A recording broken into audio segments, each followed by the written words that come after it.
I'm hoping everyone can see my slides now. Um, my name is Allison Parrish, and this talk is called Computational Stichography, or Connecting Lines. I am an assistant arts professor at New York University in the Interactive Telecommunications / Interactive Media Arts program, and I am overjoyed to be here today. Bang Bang Con is an amazing conference. This is actually my fourth time speaking here, believe it or not, and it is an honor to deliver one of the keynote talks this year. I'm looking forward to luxuriating in the extra time that I have instead of just 10 minutes. So thank you to the organizers and to all the other speakers and to everyone in attendance for helping to carry on this really important event this year. So I'm a computer programmer and a poet, and I'm here today to talk about something that I'm enthusiastic about, which is lines of text in particular. In fact, an interest in lines of text is one of the things that poets and computer programmers have in common. And in this talk, I'm going to share a little bit about why I think the line is so interesting, and then show some of the projects I've been working on that engage with the line as a unit of text. So line one, between poets and programmers. The importance of the line to poets may already be clear to you. It's widely understood as the fundamental unit of poetry. As the poet James Longenbach puts it, poetry is the sound of language organized in lines. More than meter, more than rhyme, line is what distinguishes our experience of poetry as poetry rather than some other kind of writing. Poets make use of the line in a remarkable variety of ways. Just a few examples: Emily Dickinson's lines that carefully interweave rhyme, clause, and punctuation; William Carlos Williams' lines that have tense and dramatic enjambment that break syntax across lines; Nerbese Phillips' near ejection of the line altogether in favor of more free and expressive layout in song. You can make rough taxonomies of how poets use the line, but no formalism can entirely capture all of these techniques.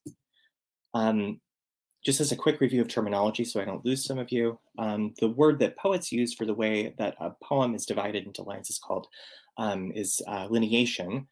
Frustratingly, this is also a term of art in geology, so whenever you search the library database for lineation, you get a lot of results about sandstone. Another common term is enjambment, which is a technique for lineation that involves introducing line breaks in unexpected places, like in the middle of a sentence or the middle of a word. While researching this talk, I discovered from the Oxford English Dictionary that you can also say this word in a fancy French way, enjambment, which is a nice way to feel learned and important, so I might say it that way for the rest of the talk.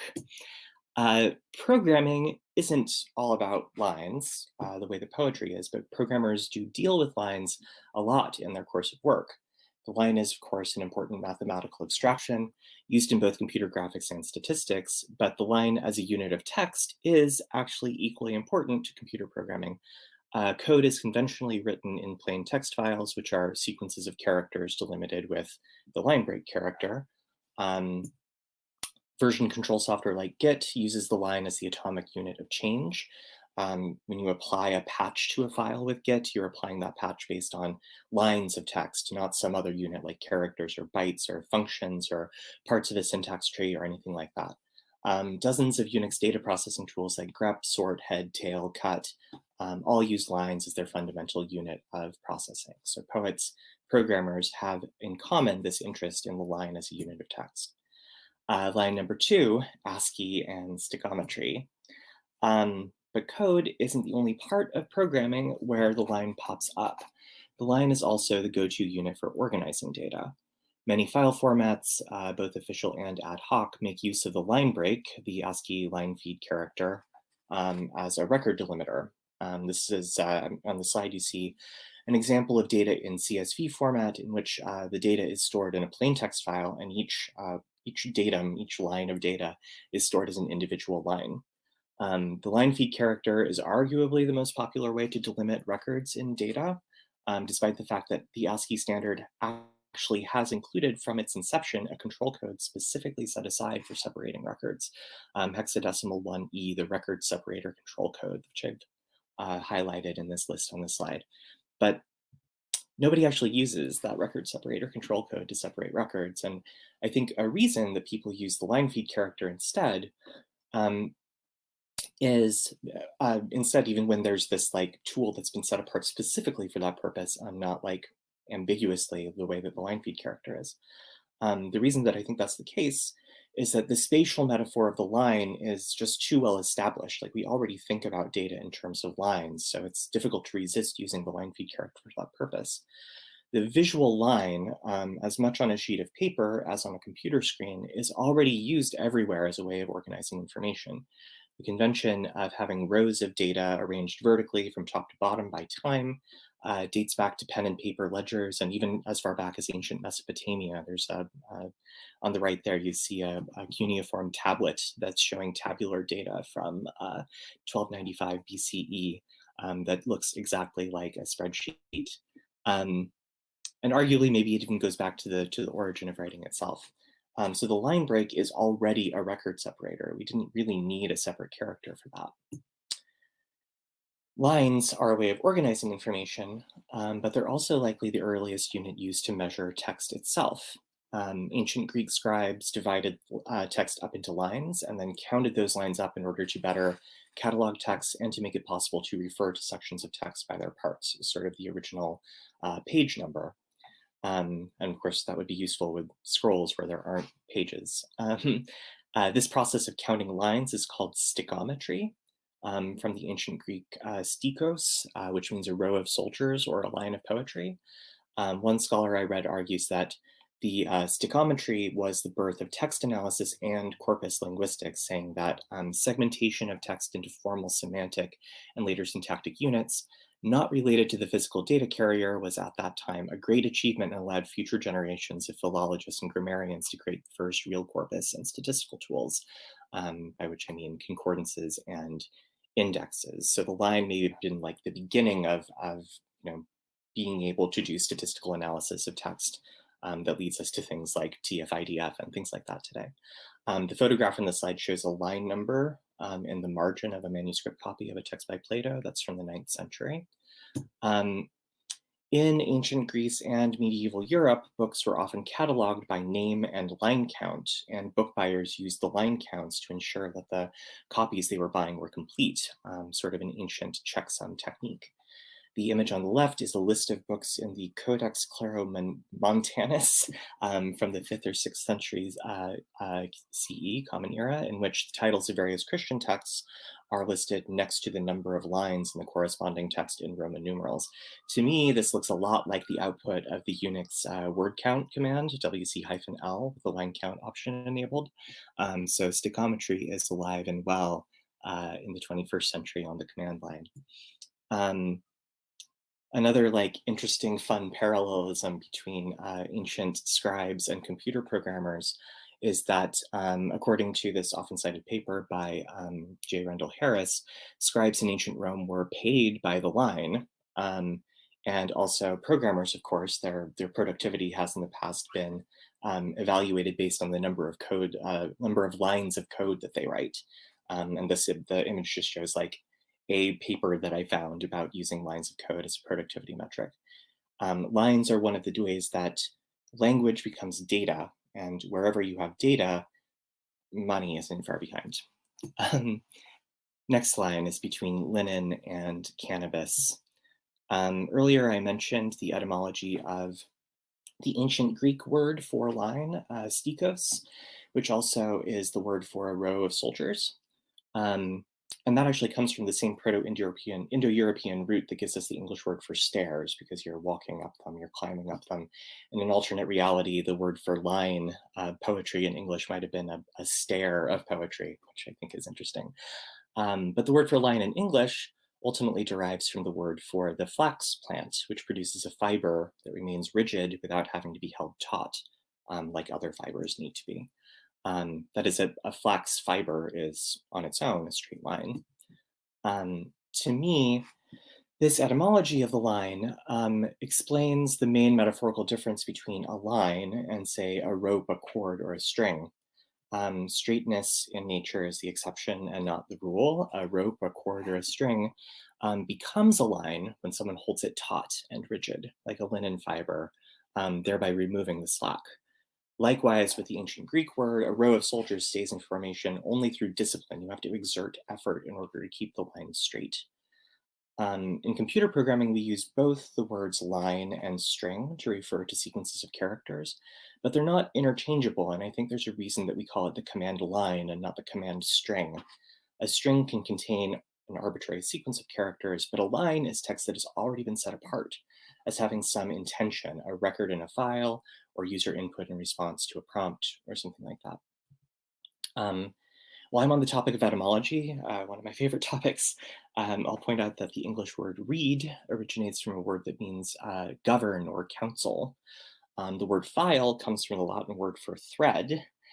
So a fair etymological and metaphorical translation of reading a line from a file is governing a thread by pulling it taut.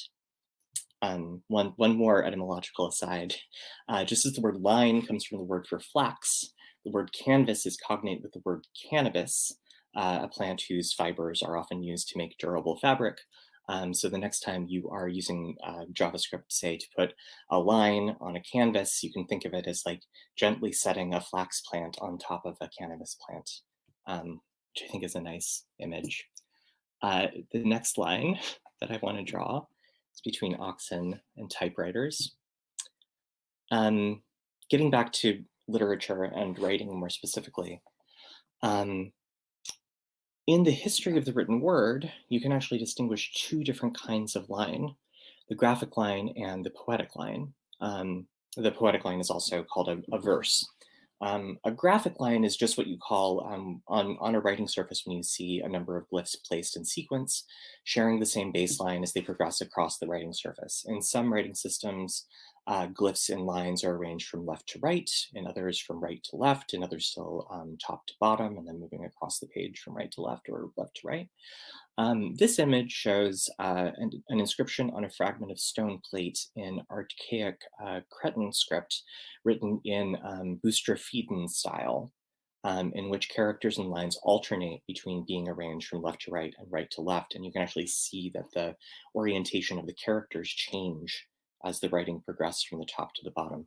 Boustrophedon means in the manner of oxen plowing, because you get to the end of one row and then you move back to the next, starting from where you were. The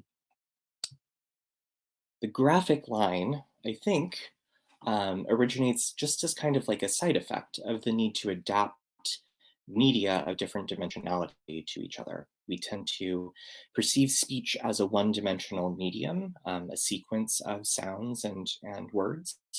Most writing surfaces, on the other hand, are understood to be two-dimensional. So when you're writing speech onto a writing surface, like a scroll or a sheet of paper, you have to find some way to fold the one-dimensional sequence onto the two-dimensional surface in as efficient a manner as possible. And that's what a line is. It's a way of like folding one-dimensional data onto a two-dimensional surface. In this slide, I'm showing a Hilbert curve as an example of another way to fill a 2D surface with a line.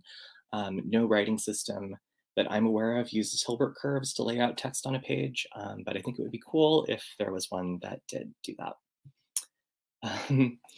In purely oral literature, by which I mean literature that isn't written down, poetry also has lines. In this case, usually where a line ends is determined not by space limitations of the writing surface, of course, but by metrical, phonetic, syntactic, and semantic characteristics of the words themselves. What's interesting to me is that when poems from the oral tradition were first written down in antiquity and in the Middle Ages in Europe, for example, apparently there was no consensus that one poetic line should correspond to one graphic line. Instead, you see a variety of conventions for separating poetic lines in manuscripts, including things like placing a point after the last word in a verse, putting spaces in line between verses. We'll see an example of that later, or using capital letters at the beginning of each verse. Catherine O'Brien O'Keefe points out that the technique of starting verses flush with the left margin and leaving blank space up to the right margin for a single verse was maybe used only as a last resort in medieval manuscripts because it was a waste of the expensive writing material, leaving all of that expensive, expensive vellum, you're leaving it blank. So that thing that we think of as being the usual way that lines of text are written, especially lines of poetry are written, where you have one graphic line per poetic line, is actually like, not the only way that you do it, and it's kind of something that's only become the standard in a contemporary modern context. In fact, we still use graphical conventions like putting a point after the last word in a verse when we use the slash character to separate lines in poems or lyrics when you're quoting a poem or a song in line in prose. Um, as far as I can tell, it wasn't until centuries later that the conflation of the poetic line with the graphic line became as universal as it is today. And I might argue that the conflation was only truly complete after the invention of the typewriter, a technology that allowed poets to essentially typeset their own texts and quickly experiment with how lineation affected the process of reading and composing poetry. The poet Charles Olson, in his well-known 1950s manifesto, Projective Verse, basically claims this and says, the line is equated with the breath, and the typewriter is the first technology that the poet has had that allows them to indicate their breath as precisely as they want to on the written page. The next line is between tidiness and fleshiness. So taking all of that into account, we've seen the line in many different forms and contexts. So what makes the line such a powerful and persistent unit of organization in text? On this question, I think the poets themselves have some good answers. The most elegant formulation about the line I've come across in my reading and research comes from the poet Lynn Heginian, who writes, "The line affixes detail to time. The writing of the line begins as an act of observation, and it is completed by recognition of the thought that it achieves there." I understand this to mean that in the process of translating sequences to surfaces, the line is how a writer notes detail in anticipation of how the reader will approach and perceive the text as it unfolds in real time in the process of reading. The line is how a writer draws attention to particular characteristics, or in Heginian's terms, particular observations of the language in question and how it operates. The poet and scholar Johanna Drucker emphasizes not the temporal aspect of lines in time, but instead their visual and spatial aspect. She writes, as visual forms, the lines create their own order in the text, a frame which introduces the struggle of hierarchy into the words. The breaks become a force against which the whole must be recovered, or against which the whole can be fractured, dissolved, let go. The visual line strains the literary authority with its vulgarity, its crudeness, its fleshiness, which pollutes the material of pure language. Drucker is arguing here that the spatial layout of text on the page has its own significance, which demonstrates that written language is never simply a straightforward transcription of speech, but something more that has its own affordances and operates with its own conventions. In other words, a text always carries traces of the fleshy physical world with it. Not just the decisions that the writer made in adapting language to the visual form, but also the material of the page and the physical gestures of the writing process, whether that means the writer's penmanship or their keystrokes or any of the other things that go into producing a physical text. Finally, Ron Silliman, the poet Ron Silliman, wrote this, which I think is important for talking about the line as it regards computer programming. The line is the sole unit of punctuation whose use historically has not been determined by its potential for submitting chains of words to the hierarchic orders of logic, descended from the classical grammars of Greek and Latin, which have become our normative contemporary model for clarity in writing. In other words, one role of the line is specifically to cut across grammar and syntax, especially when grammar and syntax alone don't give us the expressive tools to do what we need to do with the text. All of these statements about the use and lineation of poetry apply equally to the use of lineation in computer programming. Most programming languages understand their input as just an unbroken stream of tokens from which any characters representing visual layout, like spaces, tabs, and line breaks, are stripped before the program is compiled or interpreted. Nevertheless, programmers make use of visual layout in their source code, and line breaks in particular, in order, I think, to affix detail to time. and make the source code more readable for themselves and for other programmers. What's considered readable code is, however, highly conventionalized and often algorithmically enforced with tools like linters and autocomplete. In this animation, I'm using the P5.js web editor to make this creatively formatted code more tidy, in the word of the editor. In my experience as a programmer, and maybe in your experience, I've found that not all code is made more readable by adhering to convention, and sometimes there are bits of code that require unconventional lineation in order to make their inner workings more evident. Sometimes, as a programmer, you have to enjamb your code. And many programmers also know that readability can be an arbitrary concern, which is among the reasons that the International Obfuscated C Code contest exists, in which contestants often make use of line breaks and layout towards more aesthetic ends. This is Edward Giles' entry from the 2019 competition that has little waves. The code is broken up into these little waves, which I think is nice. It actually is a program that applies reverb to a wave file. Even in a language like Python, which is somewhat unusual by virtue of the fact that white space is actually a part of the language's syntax, Python still provides so many resources for creativity and expression with line breaks that entire PEPs have to be written in order to guide people in the right way to do things. As with other languages, there's even a module, probably many different modules for automatically reformatting your code in order to conform to these conventional standards. Personally, as a poet and a Python programmer, I would never use one of these libraries because I have too much fun playing with the layout and making the layout do exactly what I want it to do inside of a Python program. So that's some historical background. With that in mind, I want to talk, and speaking about Python programming, I want to show off some of the stuff I've been working on recently that concerns lines of poetry. As a poet, I've been interested in putting the idea of lines as freestanding textual units to the test, removing lines of poetry from the original context and then figuring out ways to juxtapose them in unusual ways. This sort of line of research started a few years ago when I made something that I call the Gutenberg poetry corpus. That corpus consists of around 3 million lines of poetry generated from Project Gutenberg, which is a database of texts that are in the public domain, around like 70,000 books that are in public domain, that are all available in plain text format that makes them really easy to manipulate for text analysis and creative purposes.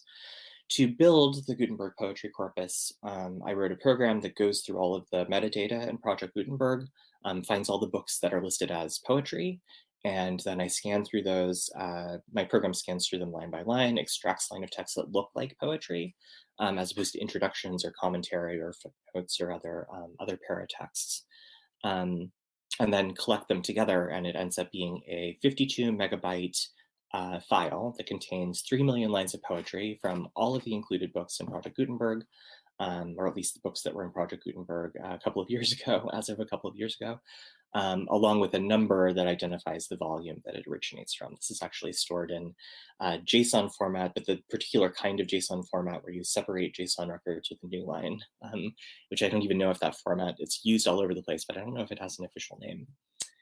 This is a diagram of the process of creating that corpus.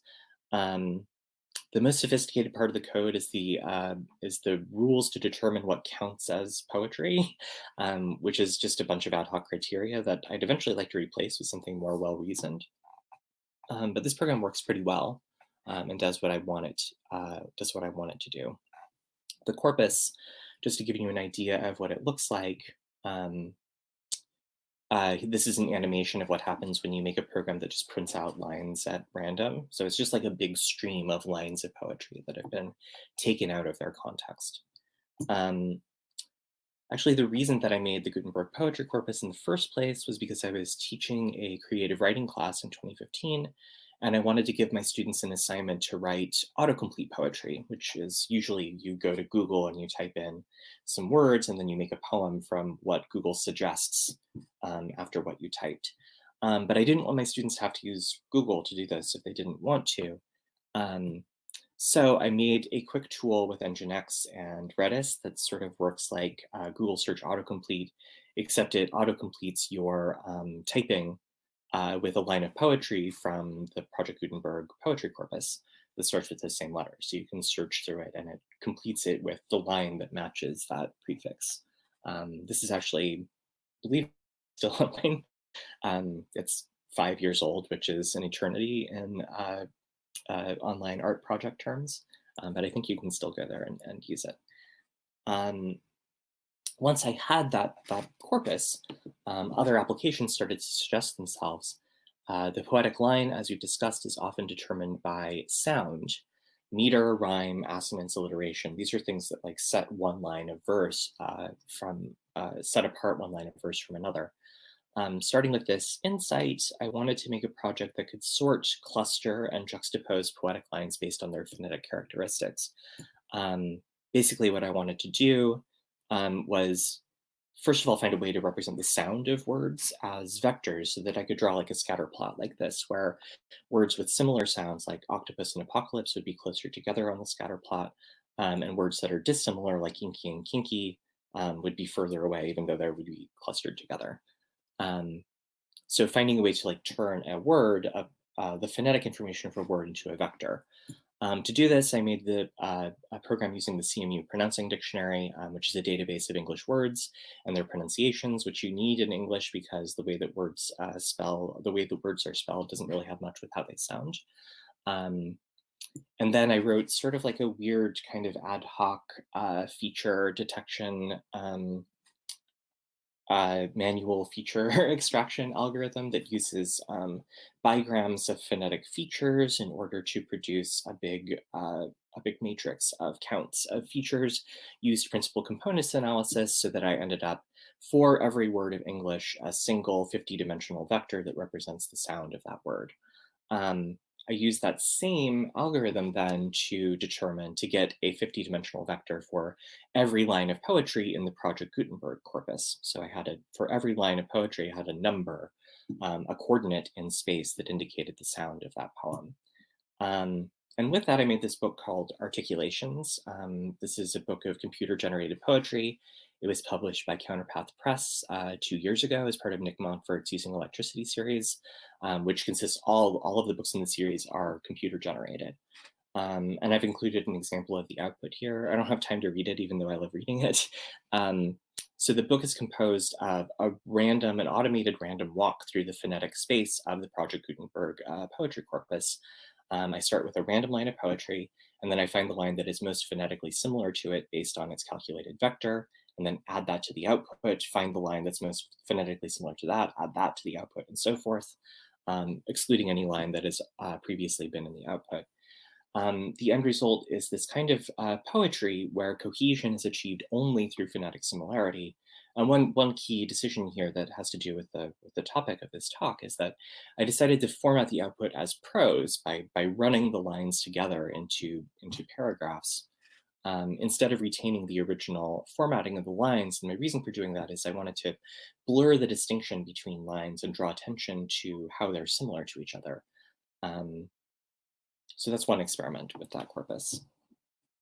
A more recent project, which I'm calling Variational Sestinoid Spirals. This is less about the sound of words and more about the meaning and syntax of lines of poetry, and the ways that machine learning can facilitate the invention of new poetic forms. Computer-generated poetry, of course, is a whole field of practice in computational creativity. You can get on Google Scholar and find, hundreds of papers about generating poems with computers.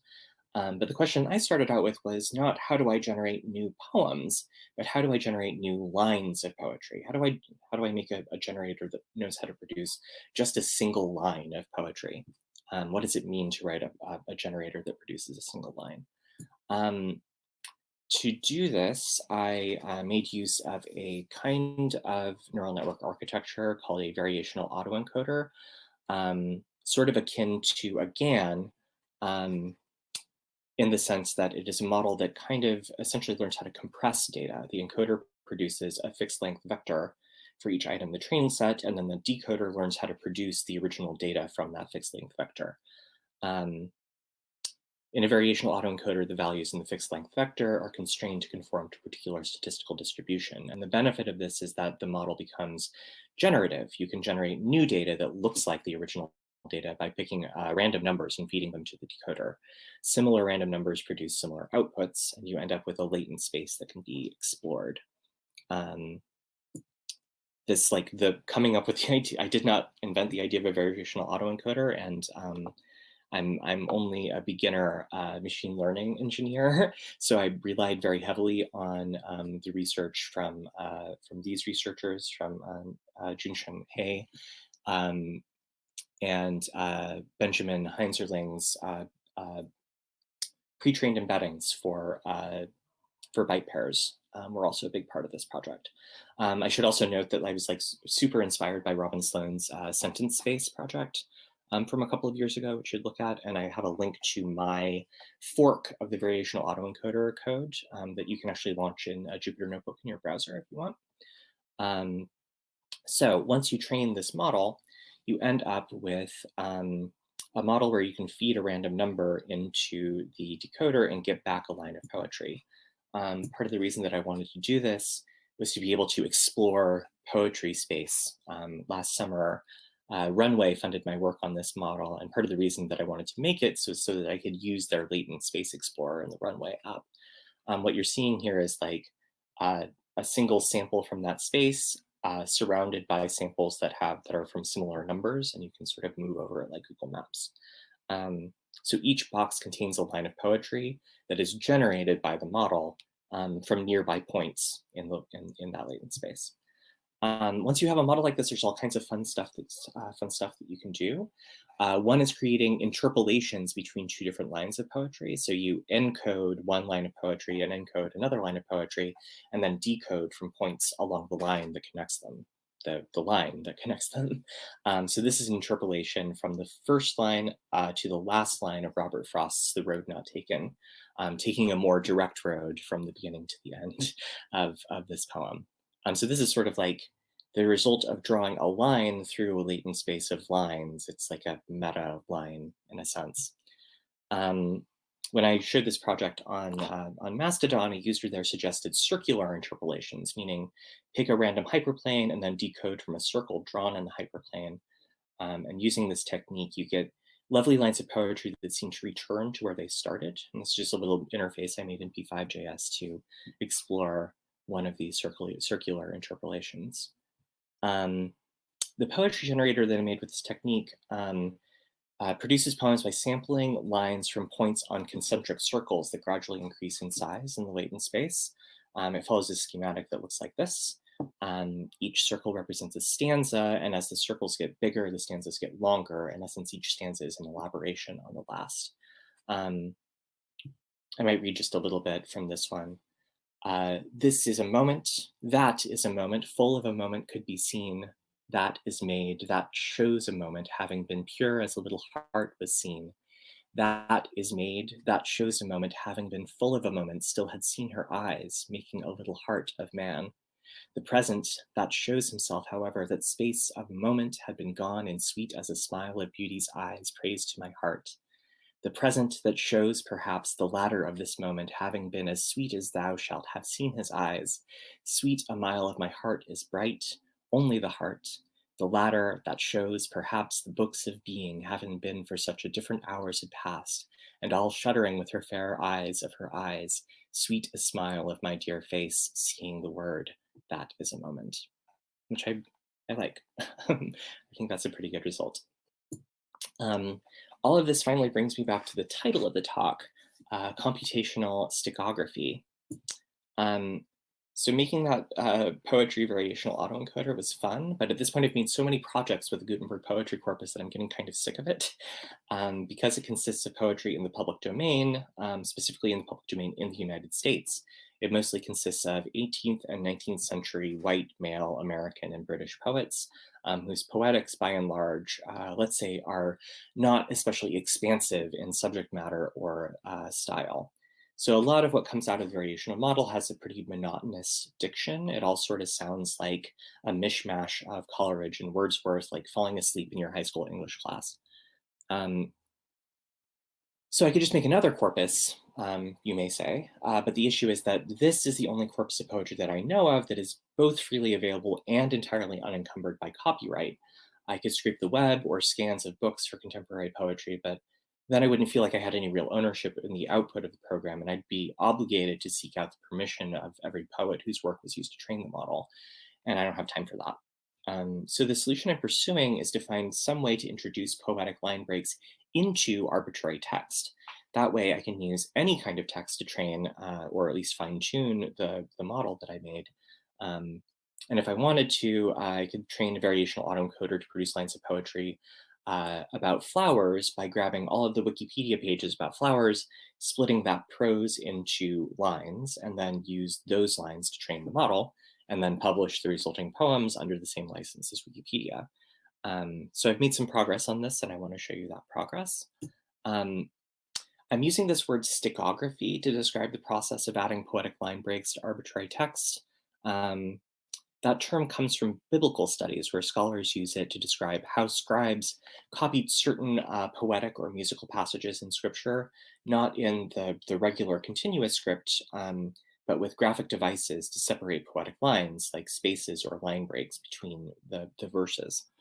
Um, Showing here an example of the same passage from two different scrolls, one in which the scribe has copied the passage in continuous script, and another in which the scribe has written the passage in a stichographic fashion, with the blank spaces to note the ends of poetic lines. These are written in line. These aren't line breaks. The lines are separated by spaces.